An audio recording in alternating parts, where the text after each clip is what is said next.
Here is a 796-word essay about Randy Kraft.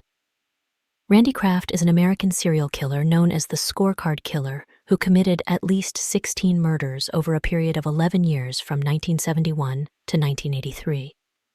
His killing spree started when he was in his late 20s and continued into his late 30s while living in California.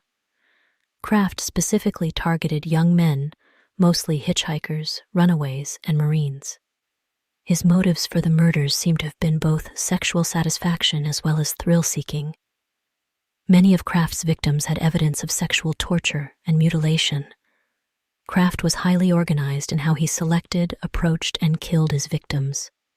He was very clever at gaining their trust before taking them to secluded areas where he could act out his dark fantasies without being caught.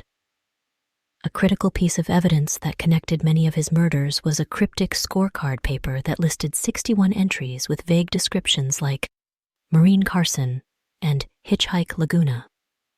Investigators matched up some of these entries to known murder victims of Kraft's, while many other entries remain a mystery.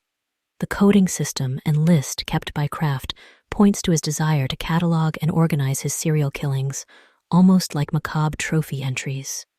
Kraft went to great lengths to cover his tracks after his murders, often transporting and dumping bodies far away from the actual crime scenes.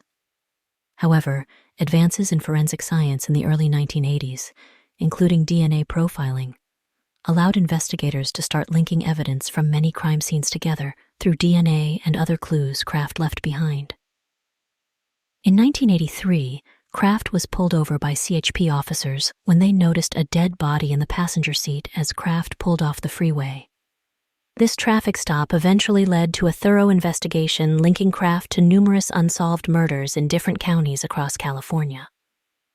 When brought to trial in 1988, prosecutors painted Kraft as a highly sadistic psychopath who received sexual gratification from torturing and killing young men. The jury agreed, and Kraft was convicted for 16 murders and given the death penalty. While in prison, investigators tried to connect him to many additional unsolved murders, believing his victim count could be more than 65 based on the coded list he kept. Randy Kraft's killing spree stands out for several reasons. His high body count, organized style of stalking victims, carefully covering up murders, and the unique scorecard listing of victims all point to Kraft as one of California's most prolific serial killers, who operated for over a decade without raising major suspicion. Between known and suspected murders, Kraft managed to satisfy his twisted desires by taking advantage of vulnerable targets. His ability to lure victims before violently attacking them speaks to his duplicitous and psychopathic nature hidden under an otherwise ordinary public persona. While Kraft continues appealing his death sentence into old age, his decade-long murder spree remains one of the most chilling and horrific examples of serial killer pathology and predatory violence against unsuspecting victims in California's history. Though ultimately brought to justice, the extensive investigation into Kraft's trail of murders paints a portrait of a cunning and sadistic killer who lacked remorse and human empathy while destroying so many young lives.